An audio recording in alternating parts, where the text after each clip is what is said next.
Good morning बच्चों। तो हम वापस हाजिर हैं अपनी प्रवाह गणित कार्य पुस्तिका कक्षा 6-7 की अगले कार्यपत्र को हल करने के लिए।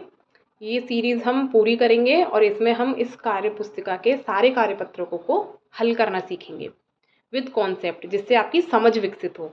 ये सत्र 2025-26 की है। तो चलिए बिना देर किए शुरू करते हैं। हमने पिछली बार कार्यपत्रक 14 तक हल कर लिया था। ये मीडियम रेंज का कार्यपत्रक था। इसमें हमने क्या किया था, आपको भिन्न दी गई थी और भिन्नों को हमने संख्या रेखा पर व्यवस्थित किया था। अगले का कार्यपत्रक की ओर बढ़ते हैं। देखिए, ये भी मीडियम रेंज का कार्यपत्रक है। इसमें भी हमको संख्या रेखाएं दी गई हैं और हम संख्या रेखा से भिन्नों को बनाएंगे। ठीक है, तो अब मैं उम्मीद करती हूँ कि आपको कुल भाग और जो भाग छायांकित हैं अथवा जिस भाग पर कोई अंक दिया गया है वो भाग पता लगाना आ गया होगा, क्योंकि हमने अभी तक 4 कार्यपत्रक हल कर लिए हैं ऐसे। तो अब हम बिना देर किए शुरू करते हैं। अब फर्क नहीं पड़ता, देखो आपको अंश दिया गया है, हर दिया गया है, हम पूरी भिन्न बनाना सीख चुके हैं। तो चलिए, अब यहाँ पर बहुत सारे अल्फ़ाबेट्स दिए गए हैं, ये लेटर्स लिखे हुए हैं।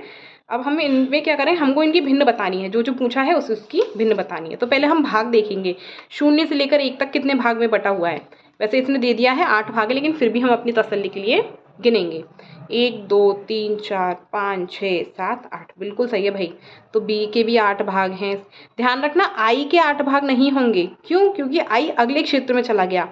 सी के 8 भाग होंगे, एफ के 8 दे दिए, जी के भी 8 होंगे, डी के भी 8 होंगे और ई के भी 8। बट्टे में तो हमने लिख दिया भाई सबके। अब हमें अंश चेक करना है, तो लिखते चलो। बी कौन से नंबर पे है? 1 और 1 2, तो 2/8। सी 3/8। एफ, ये रहा एफ, 1 2 3 4 5 6, 6/8। जी दे दिया 7/8। डी, डी कहाँ है भाई? ये रहा 1 2 3 4। और ई, ई कहाँ है? ये रहा 1 2 3 4 5, 5/8। तो अंश बटे हर। ठीक है, इस तरीके से हमने बिल्कुल सेम पिछले कार्यपत्र की तरह था, कुछ भी कठिन नहीं था। आपको कुल भाग काउंट करने थे और आपको देखना था कि आपका अंक और आपका लेटर किस भाग पर दिया गया है, उसकी भिन्न पढ़िए और लिख दीजिए। चलिए अगला सवाल करते हैं। सवाल नंबर 2 है भाई, भिन्न दी गई है आपको, छोटे बड़े और बराबर का चिन्ह लगाना है, उचित चिन्ह लगाना है। तो सबसे पहले मैं क्या करूंगी, पहले सबकी भिन्न लिख लेती हूँ ताकि मुझे पता चल जाए। कितने भाग हैं? 4। हर कितना हो गया? 4। छायांकित भाग कितना है? 1। छायांकित भाग कितना है? 1, तो अंश हो गया 1। टोटल भाग कितने हो गए? 4। ठीक है, तो दोनों में से कौन सा बड़ा है? दोनों ही बराबर हैं, तो क्या किसका चिन्ह आएगा? बराबर का। इसको देखिए, छायांकित भाग कितने हैं? 1 और 1 2। टोटल भाग कितने हैं? 1 2 3 4, तो भिन्न क्या बनी? 2/4। छायांकित भाग कितने हैं भाई? 1 2 3। टोटल भाग कितने हैं? 1 2 3 4, तो भिन्न क्या बनी हमारी? 3/4। अच्छा, वैसे तो ये छोटा बच्चा भी देखकर बता दे, लेकिन फिर भी आप देखकर बताइए कि कौन सी भिन्न बड़ी होगी। पहले हम हर चेक करते हैं। अगर किसी सवाल में किसी भिन्न में दो संख्याओं के हर समान है ना, तो उनके अंश में जो बड़ा होगा ना वो भिन्न बड़ी हो जाएगी। कंडीशन है, ध्यान रखिएगा इस चीज को। कंडीशन है कि हर समान होने चाहिए और हमारे हर समान है। तो आप देखकर बताइए, जिसका अंश बड़ा है वो भिन्न बड़ी। तो कौन से का बड़ा है? इस वाले का। तो बड़ी का चिन्ह कौन सा होता है? ये वाला, जिस तरफ मुंह खुला हो। सेम करते हैं। छायांकित भाग 1 2 3 4 5। टोटल भाग 1 2 3 4 5 6 7 8। इसके भी टोटल भाग 8 होंगे। छायांकित भाग काउंट करो, 1 2 3। तो कौन सी भिन्न बड़ी हो गई? अंश हर समान है, तो जिसका अंश बड़ा वो भिन्न बड़ी। ये रहा। अगला, इसमें कोई चित्र नहीं है, केवल भिन्न को देखिए और चिन्ह लगा दीजिए।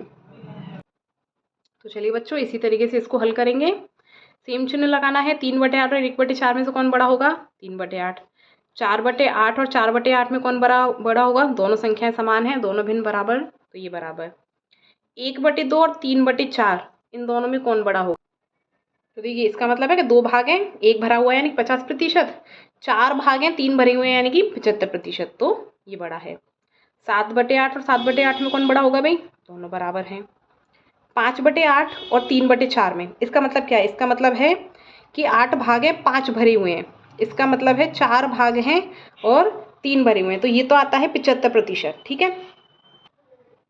और ये आएगा लगभग 60-62%, तो ये बड़ा है। 1/2 1/2 दोनों बराबर हैं भाई। 1/4 1/8 मतलब 8 भाग हैं, 1 भरा हुआ है, 4 भाग हैं, 1 भरा हुआ है, तो ऑब्वियस सी बात है ये बड़ा है। 1/4 1/4 में दोनों बराबर, तो इधर की साइड के तो सब समान हो गए। तो देखिए कितनी सरल मीडियम रेंज दे रखी है, लेकिन कितना सरल कार्यपत्रक है। तो इस तरीके से अगर हम अंश और हर को कैलकुलेट करना सीख जाते हैं तो हम जल्दी जल्दी सारे कार्यपत्रक हल कर लेंगे। तो इस तरीके से हमारा कार्यपत्रक 15 कंप्लीट होता है।